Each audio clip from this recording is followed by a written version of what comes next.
একটাই ক্লিপ মারতে হয় শোনা, টাকা সোজা হয়ে।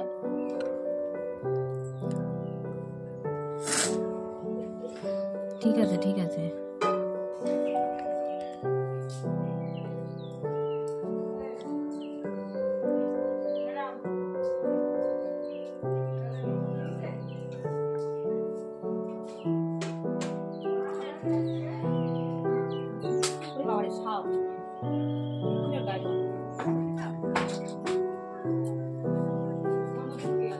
তো বন্ধুরা এখন গাছগুলোতে একটু জল দিয়ে দেবো। আর ফাল্গুন চৈত্র মাসে দেখবে এই সময়টা একটু গাছগুলো যেন কীরকম নেতিয়ে পড়ে।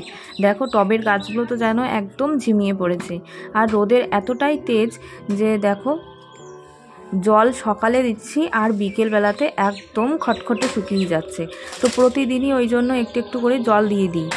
তো গাছগুলো দেখেও যেন মায়া লাগে। কি বলো তো, কী সুন্দর সতেজ একেবারে ঝলমলে হয়ে ফুলে ফুটে থাকে, ওগুলো দেখতে যেন বেশ ভালো লাগে। কিন্তু এই রোদে যেন ওদের ভীষণ কষ্ট হয়। তো চলো বন্ধুরা সঙ্গে থাকো।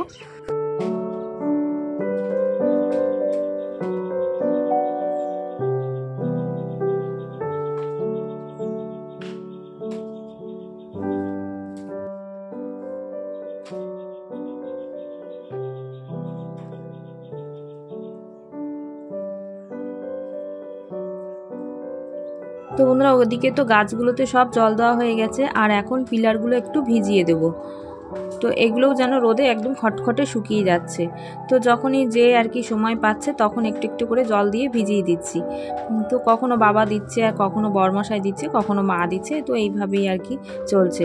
তো চলো আমি এখন একটু সময় পাচ্ছি, আমি ভাবলাম একটু জল দিয়ে ভিজিয়ে দিই। চলো।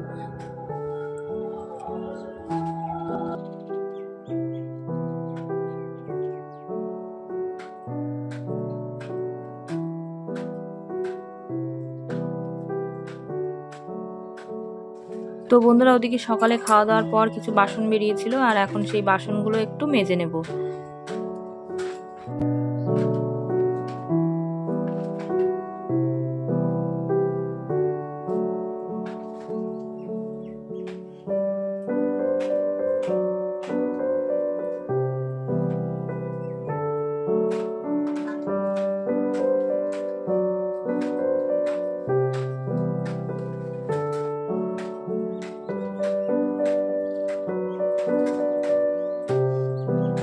কাঠে রান্না করতে গেলে জিনিসপত্র যেন ভীষণ নোংরা হয়।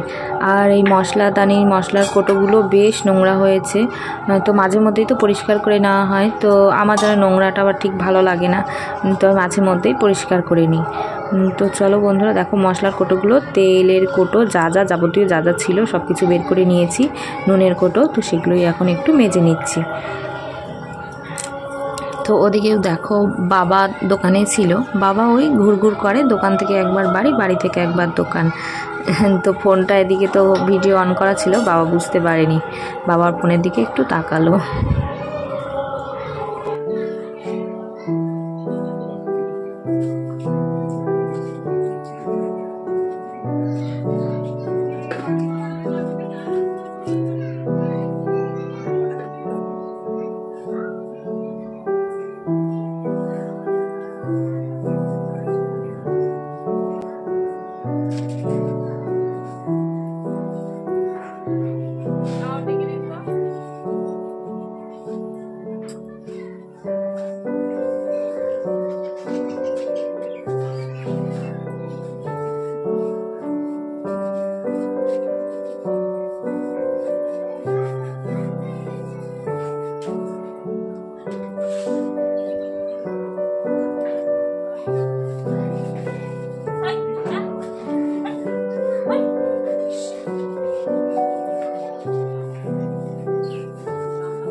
শুভ সকাল বন্ধুরা, জয় রাধে। আবারও একটা নতুন দিনে চলে এসেছি তোমাদের সামনে নতুন আরও একটি ব্লগ নিয়ে। তো বন্ধুরা কেমন আছো তোমরা সবাই? আশা করছি ভালো আছো এবং সুস্থ আছো। আমরাও বেশ ভালো আছি। তো বন্ধুরা বাবাকে বাজার থেকে ভোলা মাছ এনেছে। তো ভোলা মাছটা আবার অনেক দিন পর খাওয়া হচ্ছে। আর ভোলা মাছটা খেতেও না বেশ ভালো লাগে, ভোলা মাছের সর্ষে বাটা। তো তো চলো আজকে কি ভোলা মাছ দিয়ে কি রান্না করব, চলো সঙ্গে থাকো, দেখতে থাকো পুরো ব্লগটা, আশা করছি ভালো লাগবে তোমাদের। তো এখন মাছগুলো ভেজে নেব, আর এই পাশে তো ভাত বসিয়ে দিয়েছি। তো ওদিকে লিয়াকে রেডি করে দিয়েছি, ও স্কুলে চলে গেল। তো চলো বন্ধুরা সঙ্গে থাকো।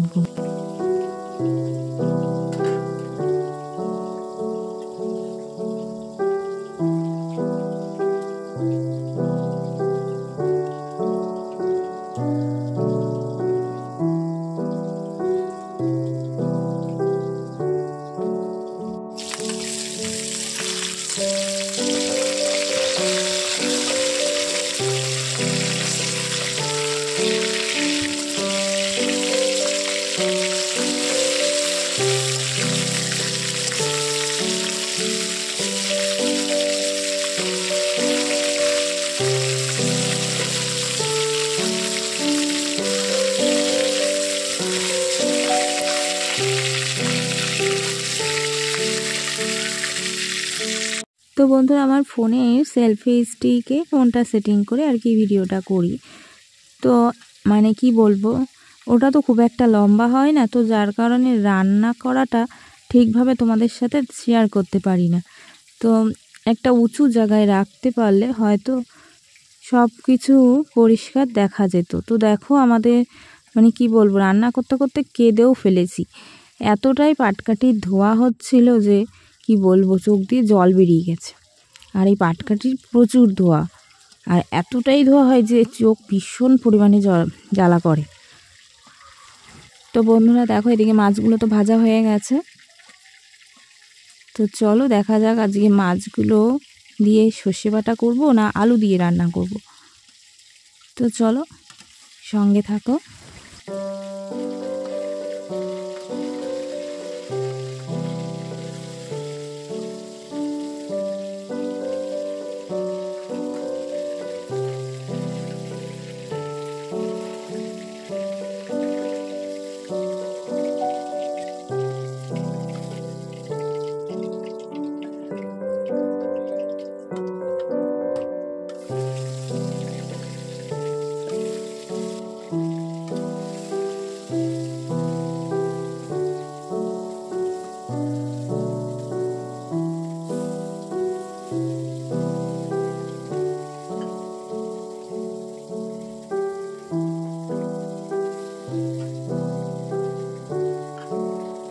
তো বন্ধুরা এখানে দেখো সর্ষে বেটে নিয়েছি, আর তেলে দিয়েছি শুকনো লঙ্কা, আর একটু দেবো পাঁচফোড়ন, দিয়ে টমেটোটা ভালো করে ভেজে নেব, দিয়ে এখন এবার সর্ষে বাটাটা দিয়ে দিচ্ছি।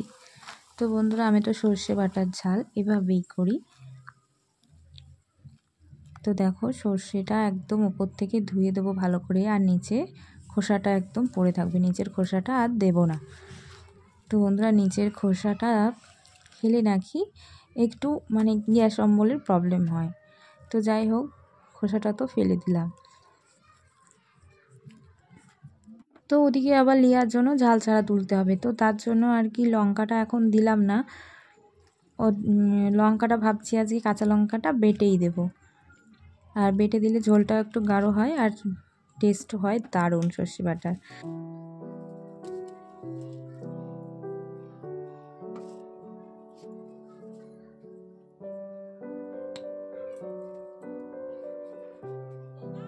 তো বন্ধুরা এদিকে তো রান্নাবান্না সব কমপ্লিট, দেখে মনে হচ্ছে কেন কম কম লাগছে তরকারিটা। তো যাই হোক ওদিকে তো বাবা মার খাওয়া হয়ে গেছে, খেয়ে চলে গেছে দোকানে। দোকান দুপুরবেলা বন্ধ করা যায় না আর কি, কাস্টমার আসে ওই জন্যই আর কি দুপুরবেলা বন্ধ করা যায় না। তো এখানে লিয়ার জন্য রেখেছি দেখো সিম ভাজা, আর এই যে লিয়ার ঝাল ছাড়া।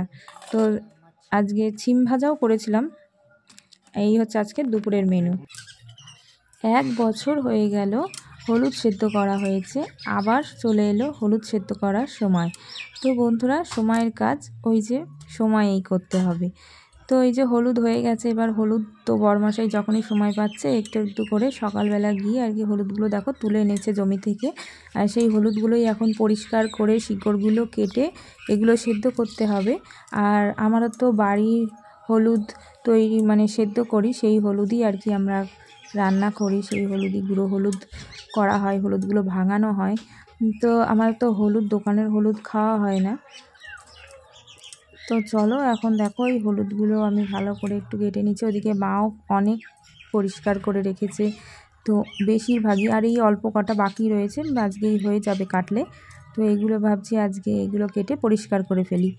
আর এগুলো হয়ে গেলেই মা হলুদ সেদ্ধ করবে। তো তোমরা হয়তো অনেকেই জানো না বন্ধুরা, আমিও জানতাম না। তো আমি এখানে এসেই দেখছি কিভাবে হলুদ সেদ্ধ করতে হয়, আর বাড়িতে কিভাবে হলুদ ভাঙাতে হয়। বাড়িতে হলুদ ভাঙায় না আর কি, হলুদটা যেমন ধান বাড়িতে সেদ্ধ করে ধানটা মেশিনে দিতে হয় ভাঙানোর জন্য। তো সেই রকমই আর কি, হলুদটা ভালো করে বাড়িতে সেদ্ধ করে তারপরে শিয়ে অনেক কাজ আছে এর পেছনে বন্ধুরা। তো চলো সঙ্গে থাকো আর আমাদের ভিডিওগুলো দেখো, তাহলেই জানতে পারবে। আর আমি যদি একটা ব্লগে সবই বলে দিই তাহলে তো তোমরা বোর হয়ে যাবে। তো চলো সঙ্গে থাকো, তাহলে অনেক কিছু জানতে পারবে। আমাদের গ্রামের পরিবেশ কতটি সুন্দর, আর কত পরিশ্রম করতে হয় এই গ্রামের মানুষদের।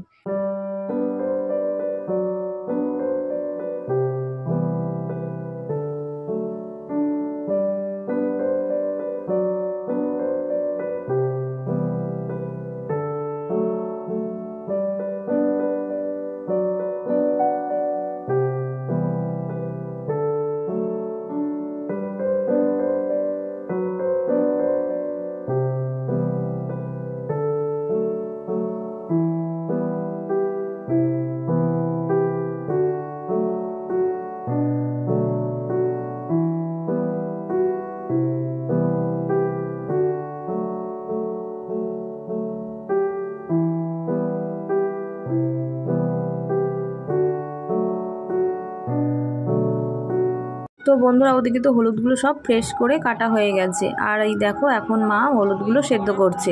আর হলুদ সেদ্ধ করতে লাগে হচ্ছে গোবর, তো গরুর গোবরই লাগে হচ্ছে হলুদ সেদ্ধ করতে। আর গোবর দিলে নাকি হলুদের কালারটা বেশ ভালো আসে। তো এটা তো অনেকেই তোমরা হয়তো জানো না। তো দেখো কি সুন্দর, অনেক কিছু জানার আছে। দেখো তো বন্ধুরা, দেখে কি বুঝতে পারছো এগুলো কি? তো চলো আমি বলে দিই, এগুলো হচ্ছে চুরমুর। আজ বরমশাই অনেক দিন পর চুরমুর এনেছে। আর কি বলো তো বন্ধুরা, আমাদের এখানে চুরমুর সন্ধেবেলায় পাওয়া যায় না। আর আবার সন্ধেবেলার দিকে একটু ফুচকা, একটু চুরমুর এইসব খেতে ইচ্ছে করে, কিন্তু কি বলো তো, দুপুরবেলা চুরমুরটা পাওয়া যায়। মানে স্কুলের টাইমটা আর কি, টিফিনের টাইমটা চুরমুরটা বিক্রি করে। কিন্তু এই চুরমুরটা সন্ধেবেলায় যদি আমার একটু খেতে ইচ্ছা করে, সন্ধেবেলা কিছুতেই পাওয়া যায় না, এই দুপুরবেলা। আচ্ছা বলো তো, কেউ কি এই দুপুরবেলা এখন ছুটে যাবে? আমি একটা ঘরের বউ, মানে কি বলবো, ছুটে যাব চুরমুর আনতে? মানে কি বলি আর কি বন্ধুরা, আমাদের এখানে না এইরকমই, চুরমুর সন্ধেবেলাতে পাওয়া যায় না। তো বন্ধুরা চলে এসেছি, ব্লাউজ দুটো আর কি সাইডে মারতে হবে একটু। তো তার জন্যই মেশিনটা তো এখন দোকানে রয়েছে, তো তার জন্যই আর কি দোকানে নিয়ে চলে এসেছি। আর সবসময় তো দোকানে আসা যায় না, দোকান থাকলেই দেখবে একটু ভিড়ভাট্টা হয় আর কি, তো সবসময় তো দোকানে আসা যায় না। তো যাই হোক ফাঁকা ছিল, ভাবলাম এই টাইমটা যাই, গিয়ে একটু সেলাই করে নিয়ে আসি। তো ব্লাউজগুলো অনেক দিন ধরে ভাবছি যে সেলাই করব করে করা হচ্ছিল না। তো যাই হোক ফাইনালি আজকে ব্লাউজগুলো মারা হলো। আর এই মার ব্লাউজটা হাতাটা গ্লাস হাতাটাও একটু কেটে বাদ দিতে হয়েছে, মার বেশি বড় হচ্ছিল। তো আর কি যাই হোক কেটে ভালো করে সাইড দিয়ে একটু মেরে দিয়েছি। তো আমার তো হয়ে গেছে, এবার চলে যাব বাড়িতে। আর এই ব্লাউজটাও নিয়েছিলাম, এই ব্লাউজটাও সাইডে একটু মারতে হবে, আর হাতাটাও। তো সেটাও বরমশাইকে বললাম যে তুমি একটু ঠিক করে দিও পরে হাতাটা। আর বাড়িতে মেশিন থাকলে আমি নিজেই করে নিতাম। তো আবার লেট হয়ে যাচ্ছে, ওদিকে বাড়ি যাব, রিয়াকে একটু পড়াতে বসবো।